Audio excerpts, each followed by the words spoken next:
Welcome to the Geniuses of Copywriting Podcast, a peek into the minds and strategies of the world's greatest copywriters, marketers, and persuasion experts. And now, here's your host, Brian Kurtz.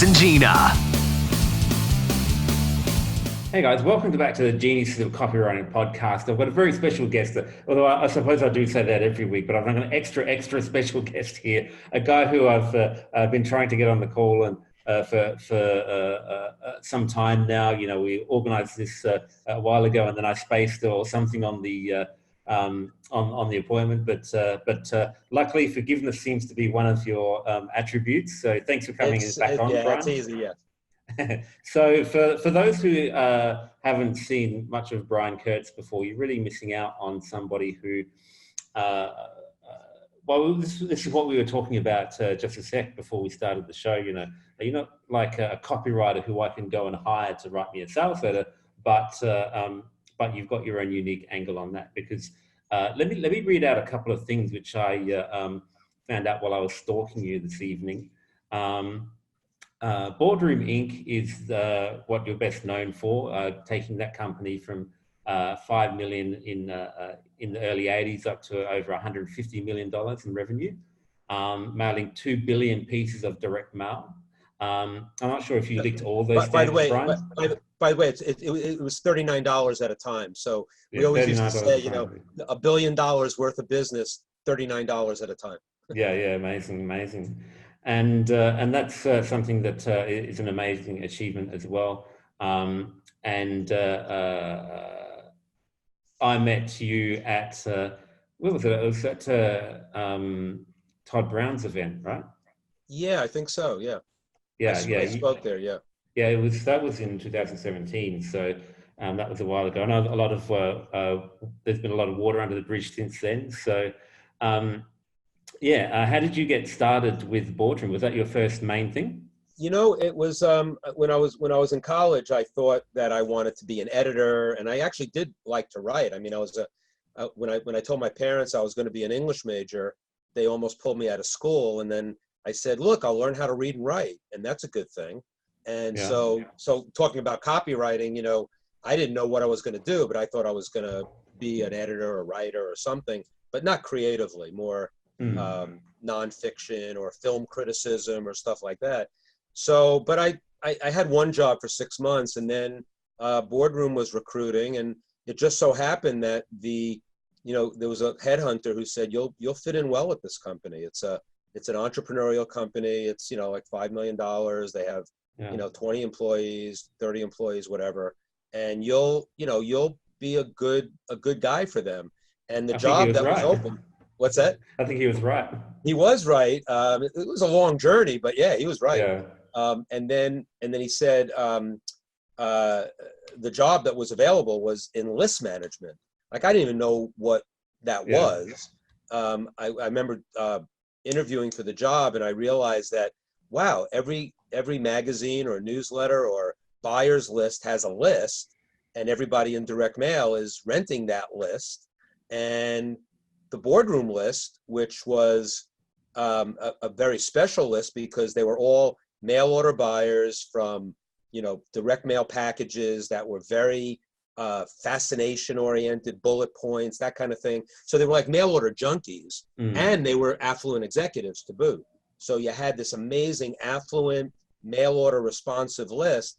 And Boardroom, most companies would take their Money Magazine or Consumer Reports gave their list to an outside list manager.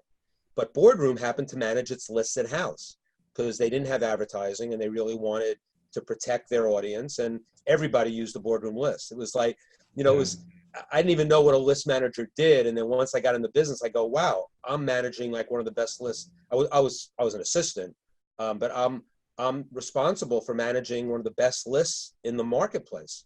And so, that's the first time I realized I stepped in shit. And then, after a year or two, my boss left, and then another boss left, and then I just was left with the business, and I just went crazy with that. I mean, I think that was the ultimate in. I didn't realize it at the time, but a few years later, I realized that, maybe 10 years later, I realized that learning marketing from the list side, from the audience side, was not that normal. Normally, if you're a writer, you should learn it from the list side, but you're really learning how to write first, and then you learn the lists. I think that, most of the circulation people in magazines that in those days were like numbers crunchers, and they weren't learning it from the audience.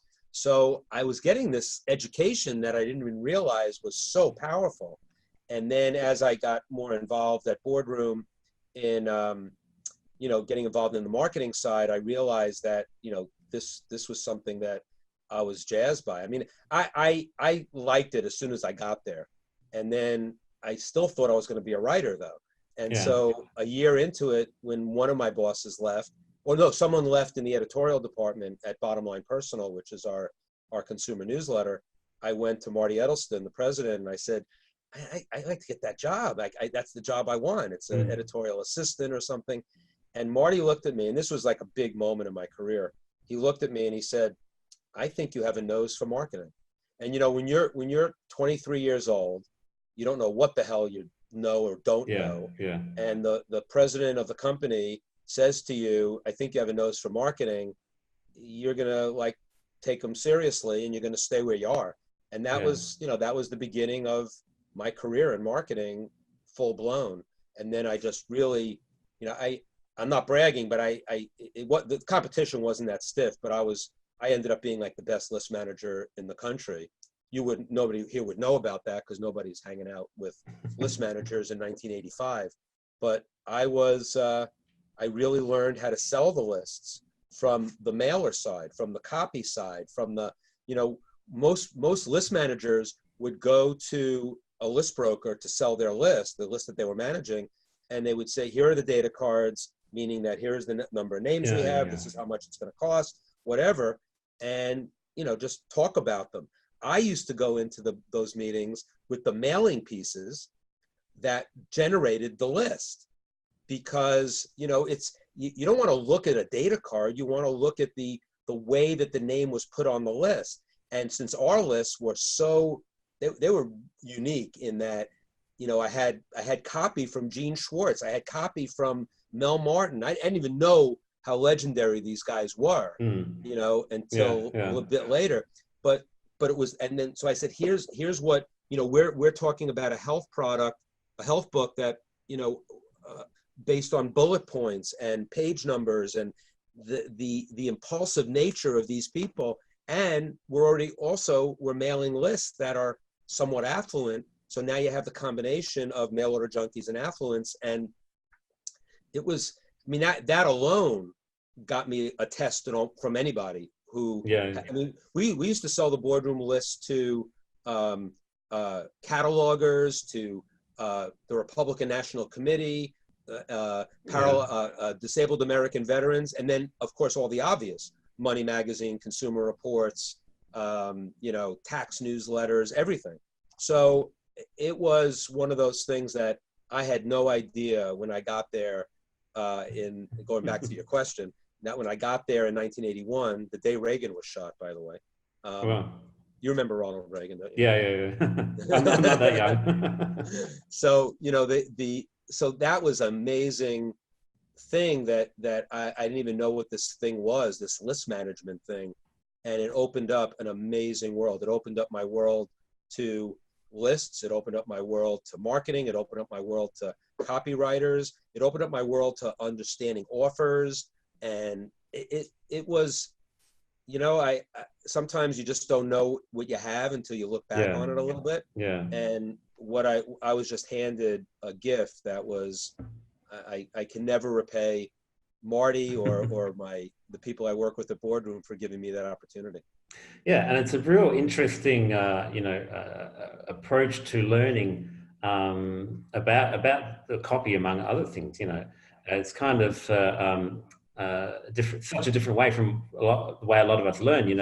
A lot of us learn. We want to either learn a high value skill to earn money, or we want to start a business, and we discover how important copywriting is. But you were sort of in that business, and then you were exposed to the direct response copy after. The thing that I find interesting is that the the people that were making all the money were either the list brokers and the A+ copywriters of the time. Because, you know, if you're Gary Bencivenga or Jim Rutz or Bill Martin or Gene Schwartz, they, you know, I always wondered like why I wouldn't have gravitated to copywriting. I mean, I saw this on my calendar today, Geniuses of Copywriting. I said, oh, that must be a mistake. I'm not, you know, I'm not on this I'm not on this call, am I? And so, yes, you are. well, I'm not. And then I realized why I am, and it's because I work with all of them. And I always wondered like why I didn't like dive in and become a copywriter. I mean, I used to, you know, have lunch at Gene Schwartz's house on a fairly regular basis. Yeah. And I used to have calls with Gary Bencivenga, and I used to, you know, I've been to Jim Rutz's house in Colorado Springs, and I never thought about at the time why I wouldn't have asked for some mentorship or find out what was their secret in writing. Instead, what happened was I was getting so immersed in the marketing side that they were asking me about my expertise, which ended up being list marketing and just general direct marketing. And it actually, I guess I was so embedded in the marketing that I never felt that I needed to write to be in this business at a decent level. And what was interesting, in fact, in the case of Gene Schwartz, he had his own little company called Instant Improvement, which used to do these little health books. And he had some of the greatest envelopes. He had the Tao of Sexology and How to Rub Your Stomach Away and all these just amazing. I have a couple of them in the appendix to the current edition of Breakthrough Advertising. And but he was so small that he needed the lists to get to be able to mail his stuff. Yeah. I mean, he never really charged Boardroom to write a package. He would exchange like 700. We would give him 750,000 Boardroom names for a Gene Schwartz masterpiece package. Yeah. And so did Rodale Press at the time. But the one thing he didn't have, so he got our list, he got Rodale's list, but he had a list broker who was, you know, for lack of a better term, pretty much a loser. And so I said, Gene, let me look at the lists you're mailing. We're mailing every great health list on the market. I'll give you my list history and I'll tell you what selections to take. And I was basically his list broker without getting a commission, but it was great. And then he was talking to me about not just copy, but he was talking to me about art and talking to me about culture. And it was an amazing relationship. And, you know, it goes back to my sense of, you know, your mentors choose you. You don't choose your mentors. Like I didn't say to Gene, will you be my mentor? And he wasn't my mentor in copywriting per se, but he was a mentor of mine in so many other things in marketing. And what I mean by your mentors choose you is that if you have something that you can give to somebody who you'd like to be your mentor, just give it to them, whether it's a skill, whether it's a book, whatever. And if you'll find that most people, if they're giving, will give of themselves because you're giving to them. You can't expect anything in return, but you can get a lot. And that was one of the most amazing relationships because I basically got him all the best lists to mail and he just gave me Gene Schwartz. I mean, and he was a mountain of a man, you know? Yeah, that's a beautiful organic relationship as well. It's not something you set up like you're saying, I need this guy and this guy and this guy to be my mentor. Let's see what we can work out. It's sort of developed over organic, time. Yeah, it's organic. I think the best relationships work that way. And sometimes, you know, you gives people, I have this in my book, you know, the idea of always giving 100 0. And if you give 100 0, you'll get something. And if you don't, you don't, you know, you don't have any expectation of a return. Yeah, I definitely agree with that. I'm still traveling at the moment, but I can't wait to get my hands on that book. So we'll talk about that. You want to get your hands on the bonuses. You know, one of the things I think you were trying to get me on your show a while back, and I had to put a lot of things off because I had a stroke in April. But my book was coming out April 9th, and I had the stroke on April 10th. Not that I'm not telling you to feel sorry for me, nor am I telling you that I'm in good shape now. But it was touch and go for a while. But the thing that was interesting is that I have a resource site that coincides with the book. It's overdeliverbook.com. And on that site, I've got thousands of dollars worth of resources for buying a $17 book. And so like, I'm going to, your audience should go to that site and just take a look, overdeliverbook.com, and they'll see, like, I've got a course from Jay Abraham. I've got Gary Bencivenga's bullets in a PDF. I've got Dan Kennedy swipe file from the Titans event in 2014. I've got Perry Marshall, a full day with Perry Marshall on video. I've got 2 books, one by Dick Benson and one by Gordon Grossman, who your audience probably doesn't know who they are, but they were like my mentors in the direct mail world. And I'm thinking when I had my stroke that site was more important than the book. I mean, the book is my opus and it's an important book. Yeah. But what was important is that site is basically me paying homage to all my mentors, and 40 years worth of them. Yeah. And so then that I didn't die, which was a good thing. Yeah, I agree with that. I've got this site, and now I'm going to try to, really try to launch the book using that site as the impetus for that. And, I'm going to do all kinds of YouTube and all kinds of, AdWords. And I'm also going to link it to Breakthrough Advertising and Gene Schwartz, because, I could never write that book. My book is good. His book is like a masterpiece. And so I'm going to link them based on search words and stuff. So I'm excited about that, but I'm excited, it's not a money-making thing necessarily, but it's a way to get my message out further. And, I think those, and the beauty of it for me was that the resource site, it really talks about it. With that, I'm showing who my mentors are. I'm not just telling them. Yeah, and that's best way to do it. Show instead of tell. Always. And that's an amazing lineup of value just for getting that book. And it's over. I wrote a book called Over Deliver, so I guess I had to. You have to over deliver. If I here's the Over Deliver book. Buy it. Actually, pay double, no premiums, because that would not be a good thing. Yeah, that one could be under deliver. Under deliver, right? The sequel. Yeah. I'm not sure that one will sell quite as well, but anyway. I don't think so. So you've mentioned so many legends of the game that you've worked with. I mean, somebody like Mel Martin and his stuff on fascinations is basically how I write all my bullets now. I have your book. Oh yeah, I'm glad you got it. Guys like that are really fascinating. You got to work with them. So who would be like? Who was the? You probably don't have numbers on who was the best producer, but who was the? Was there one of them that was a go-to guy whenever you needed something written? Well, the problem was that they all had long lines of people waiting for them, so you couldn't just go to one person. And but it was basically we had a stable of the best writers, and we paid the royalties and we paid the top dollar, which was a nice thing that we had that most people don't have. So I mean, there wasn't one go-to person, definitely not. But like when I knew I was going to probably get a control from a person when I went to them, probably Gary Bencivenga, because he had like an 85% or 80% hit rate on getting the new control.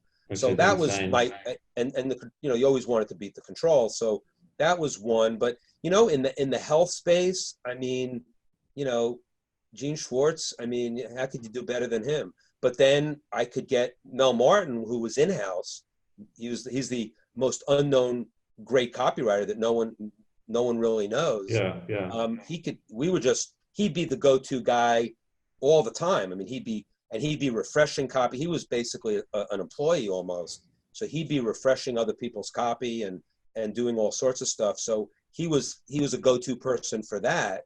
And then we had like Jim Rutz. If I wanted to go something totally out of the box, you know, Jim Rutz, the beauty of Jim Rutz is like, he didn't play it safe. Like a lot of copywriters, even Ben Savenga sometimes would play it a little safe when he knew it was going to be something that would work. Jim Rutz would either, you know, index a 20 or index a 300. You know, there was very rarely, you know, he wasn't doing the 105 indexes. He was, you know, and so you had to get the good with the bad with him. But when it was good, it was like blockbuster. Yeah. So that was another thing. So maybe if we had a product, so again, you had to figure out the writer for the project. So if the project was one that we really need a blockbuster, we don't need a 30% lift, we need a 100% lift, I might go to Rutz because I have a chance at it. He would swing harder than the others.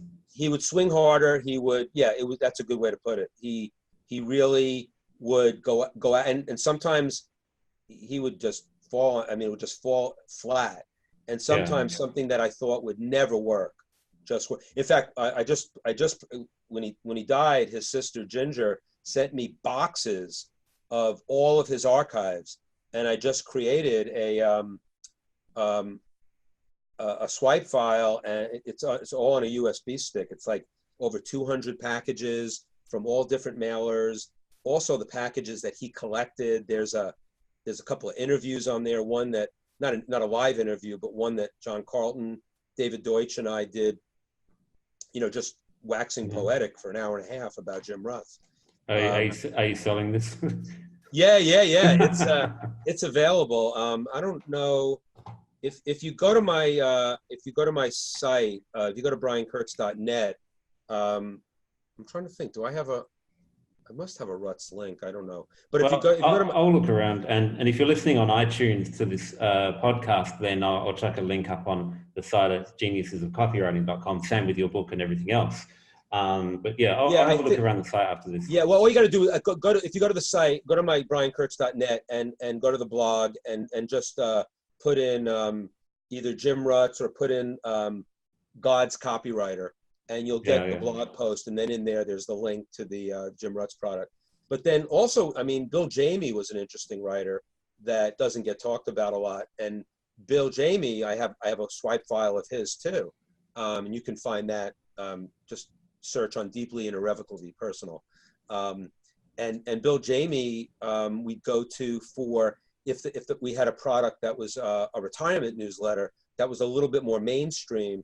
And Bill Jamie was a more mainstream copywriter. He wasn't fascination driven, but he was narrative and he was storytelling and all that. And we felt that product deserved a Bill Jamie touch as opposed to a, Mel Martin fascination touch. So, we were pretty, I mean, we had a stable, and we had Jim Punckery for health stuff. We had Clayton Makepeace for all sorts of stuff. There was always, and then, of course, in the more current era, there was, Paris Lampropoulos and David Deutsch and Eric Betwell and Arthur Johnson, and these were just, the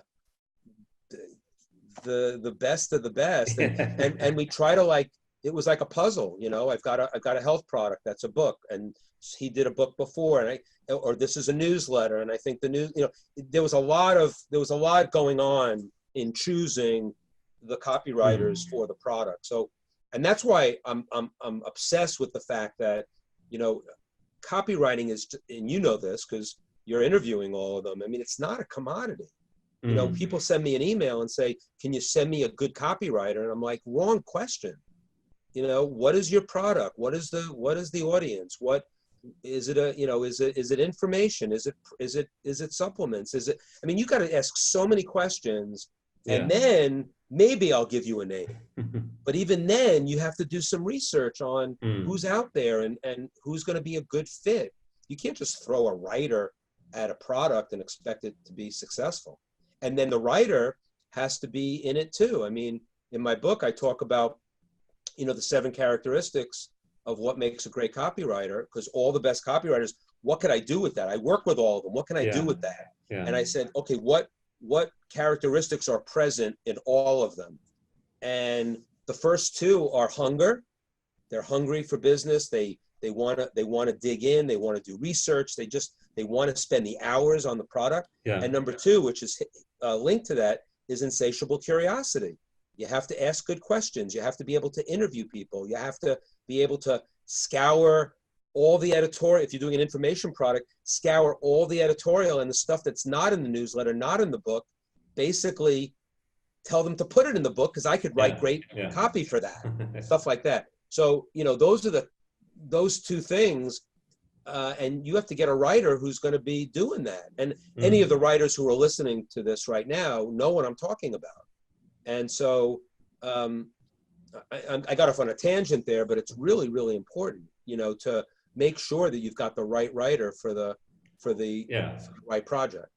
Yeah, and the reason that I asked the question in the first place is because so many of the big companies that I've worked with, Mind Valley's one, and I'm not sure on Agora's position on this, but if you're a copywriter at Mind Valley, you're expected to do whatever project is coming up next, and they do what they do very well, but they never have had this attitude of we've got this type of product, we need this guy on that. It's more of a medium selection criteria with them. They've got an email copywriter, they've got a sales page copywriter. They can. I mean, that's part of it's still part of the selection process. But I do think that if you can really dig into the content and to what it really means to write for a certain product, and they've done it before, and if you can get a little head start on the research, like if you have let's say you had a prostate supplement, and they've done other supplements in the past that maybe not prostate, it could be prostate, and that would be a good thing. Or maybe they've done stuff on, erectile dysfunction, but there's going to be some crossover with the research that they've already done. So why not get a head start on that? That's an obvious reason why you go to a writer like that. But then you start thinking about, is it something they're passionate? That's number 3 or 4 of the 7. Passion. If you're writing about, and then the great copywriters can end up writing about anything. But when you're just starting out, you've got to have passion in that niche. Like, you have to be so focused on that. And, I think all the great copywriters started in something, and I bet most of them went a mile deep before they went a mile wide.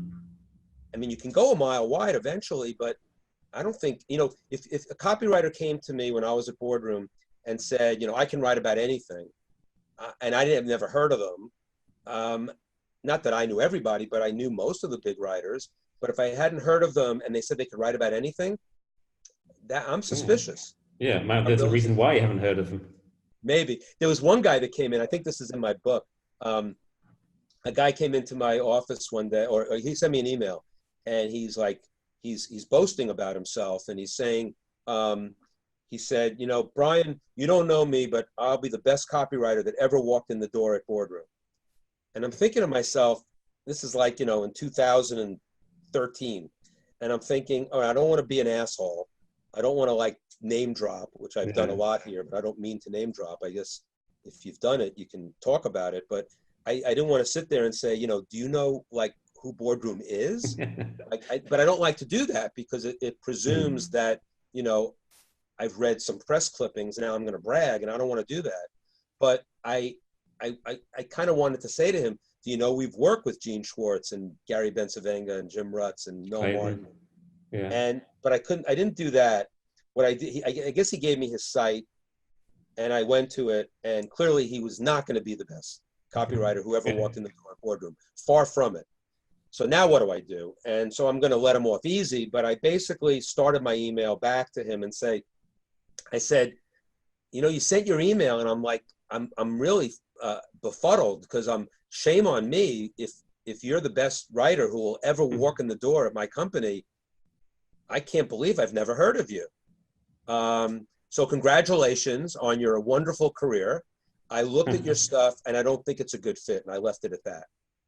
Now, he never came back to me. He never wrote back. And I tried to make the point without beating him over the head. Yeah. And that goes back to the 6th thing on my list of 7 things that every great copywriter has, and it's humility. You know, you've got to go in. You know, there's a thin line between confidence and arrogance. I mean, you can be confident that you're a great writer. You can be confident that you think you can write the control, but you have to do it in a way that, you know, deals with a little humility. Like whenever I get accused of, and maybe people listening to me now think I'm a stuck-up, you know, major, I don't know player. about that. I don't think so. But I pride myself on being humble, because I never know. I mean, you know, you sent me your email resurrection book, and you know, I'm reading through it, and there's some great stuff in here. I can learn from anybody.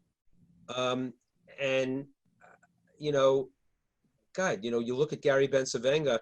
He wanted to beat the control every time he went out, and he beat it almost every time he went out. Yeah. And yet, when you talk to him, I mean, he's retired now mostly, but you talk to him and he says, and I talked to him about another writer, and he always says, wow, he was really hard to beat, or wow, I don't think I want to do this because he might be impossible to beat. He doesn't take it for granted. He doesn't take it for granted. He has reverence for the craft of copywriting. Yeah. He has, and he has humility. Humility is not saying I suck, you know. Humility is not saying I can't do the job.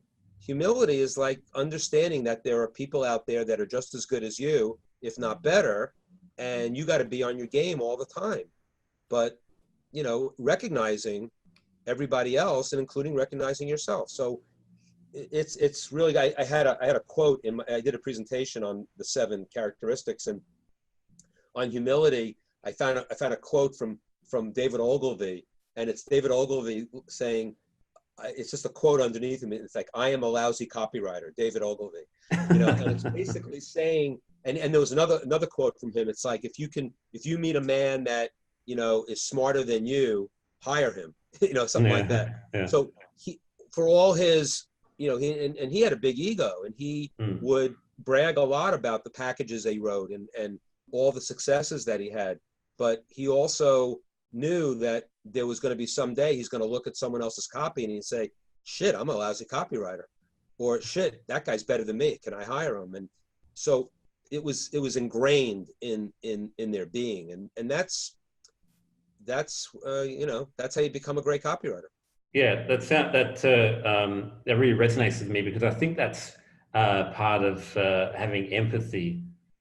You know, not just for your market, but for other any person out there. So for human beings. Yeah, for human beings. Yeah. And I think that kind of arrogance that some people have, which is just posturing, you know, really gets in the way of their learning. And I will say that there are some, I won't mention any names, there are some great copywriters who are very arrogant. Yeah. Who you still want to hire because they're amazing, but God, it's so much more fun to work with somebody who, you know, is working with you than working above you, and it just makes it easier to work with them. I can imagine. I mean, who out of the laundry list of legends that you've named on here, who was the most fun and most enjoyable to work with, and who was the opposite? Was there anyone who you had like some issues with, or was everyone just awesome? I'll say everyone was just awesome, because I don't want to say if I had experience. I'm really asking who's the funnest. The funnest. I mean, they were all great to work with in different ways. You know, I always had a great time with Paris Lampropoulos, because because he wanted to know more about the marketing, which I was an expert in, and I wanted to know more about what he was thinking on the copy. And he was a lot of fun to work with. David Deutsch is a lot of fun to work with. He's maddening because he's so precise and so meticulous. He's that kind of guy, yeah. Yeah, but we have a good time when we work. In fact, they're still 2 of my best friends, and I think that's indicative of not just because they're a great copywriter. And I once said to Paris a few years, not that long ago, I was introducing him to somebody, and I said, "This is Paris Lampropoulos. He's one of my best friends in the industry." And Paris looked at me and he goes, "What do you mean in the industry?" and I realized that we were really, best friends, and that's why, that shows that the closeness of the relationship. Even if we disagreed, even if something came up that got in the way, or I had to, work out something, it didn't matter because we had that friendship. But I had that with a different kind of, I had that with most of the copywriters because it just makes the job more fun, Arthur Johnson, he could get really intense and really angry when you disagreed with him sometimes, or it wasn't an arrogance. It was just, he was very possessive of what he wrote. But God, he was so much fun. And then we did the infomercial with Arthur Johnson, which we made him a TV star. And we did this infomercial with Hugh Downs interviewing Arthur Johnson as a medical writer and editor, which he really was, because he compiled the book. So he was more than just a copywriter. And I never felt bad about calling him on the TV show, on the infomercial, calling him a medical writer and editor.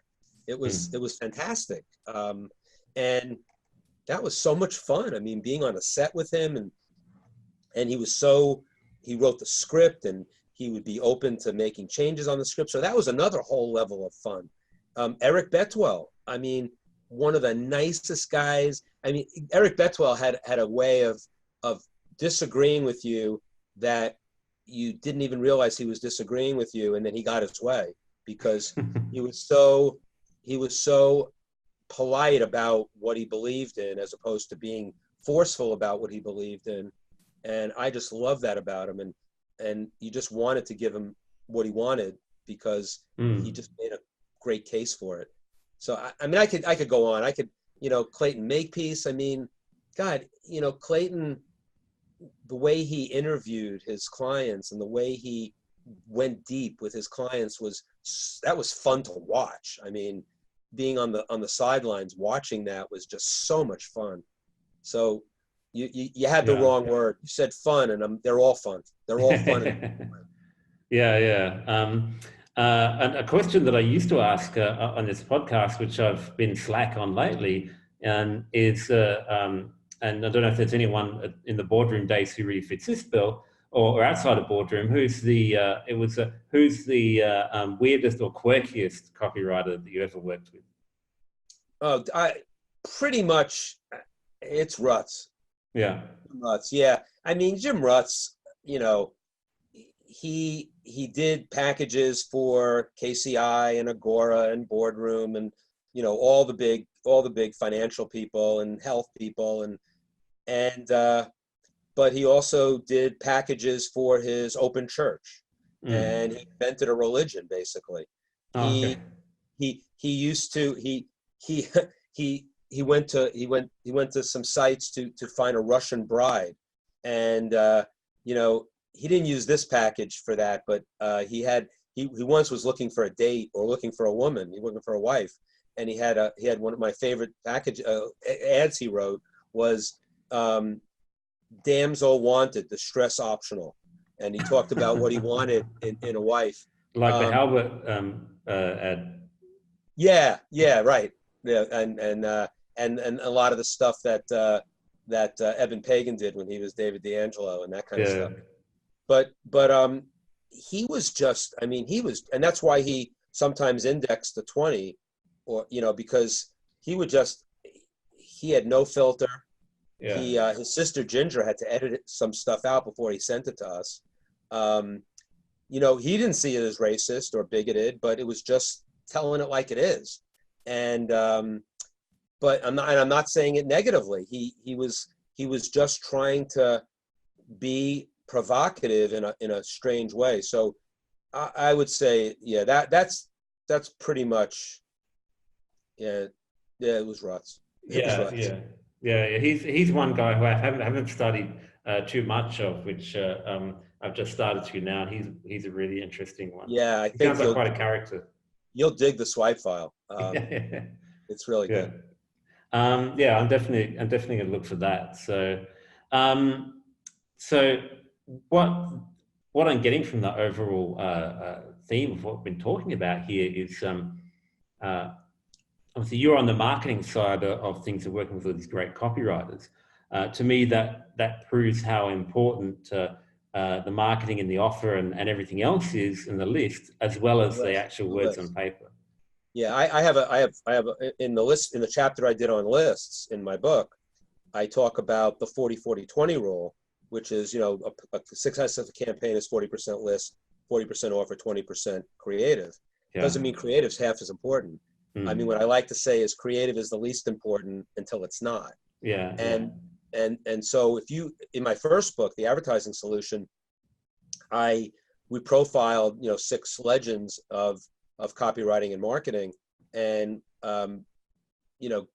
Gary Halbert, Gene Schwartz, John Caples, all these guys, they when you look at their quotes, it's always about the audience and the list. And you think they'd be bragging about their copy, and they're not, because they know that without the list being targeted and segmented, that they couldn't write good copy. And in fact, it's proven now, online, if you've got, nobody does this, but if you went for the copy first and then didn't do a good list search and your offer is kind of beat, you're not going to get any orders.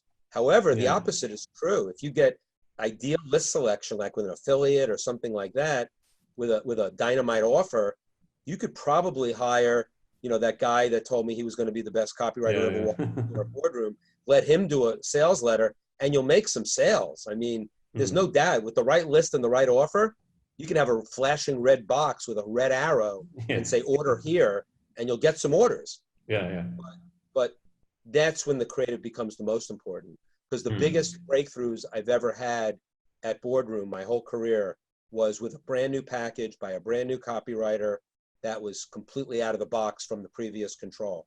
So you might get lifts on you get lists, you're going to do list segmentation. You might get a lift on a list segment. You might get some lifts on offers, prices and premium, all that stuff.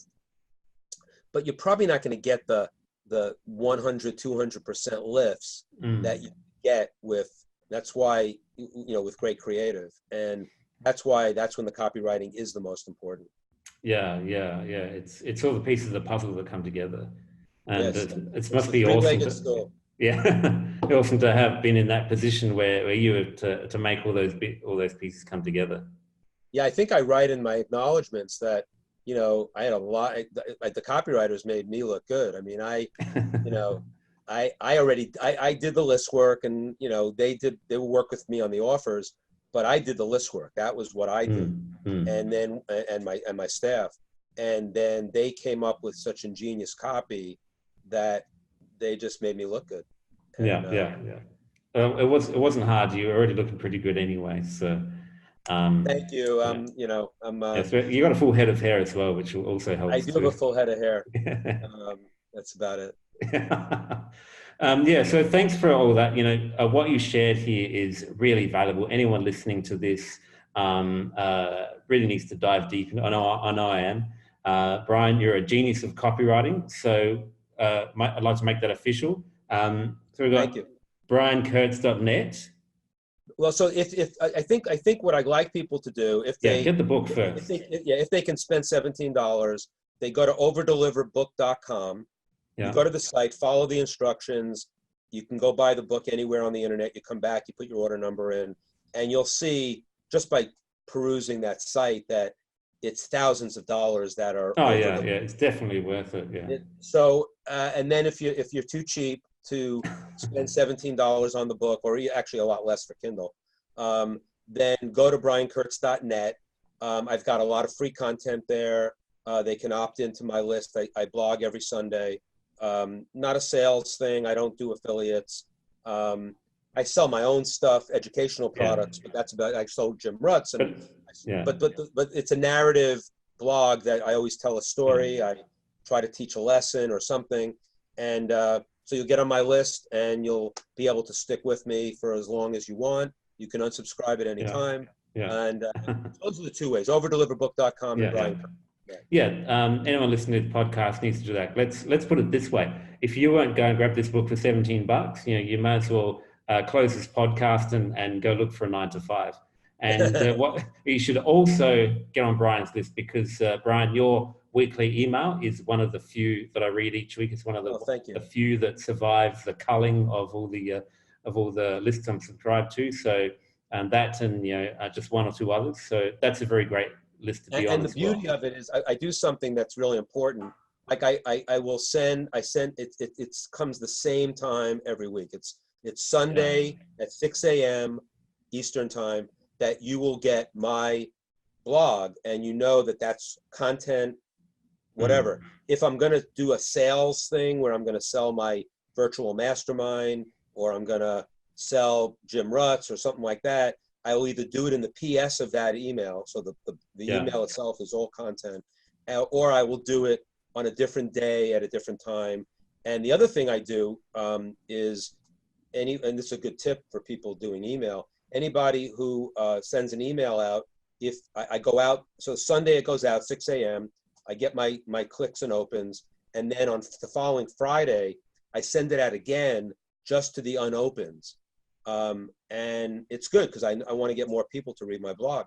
So, and that's a really good technique to get sometimes, another 10 to 15% people to open your email. Yeah. I don't know if people are doing that, but it's a good tip. Interesting. Yeah. That's another valuable thing that might be worth testing as well. So, thanks for that too. Everyone should definitely get the book overdeliver.com. Overdeliverbook.com. Sorry, overdeliverbook.com. And start there, get the book. It's a no-brainer. You'll love it. And I'd like to thank you again, Brian, for everything you shared. Thank you. It's been wonderful. It took us a bit of time to get synced up, but it was well worth the wait. Thank you, Brian. And your book is neat. I really think there's a lot of great tips in this, and I hope everybody has a copy of this. Email Resurrection as well. Thank you for that. Thanks for the kind words. All right, talk to you soon. Take care.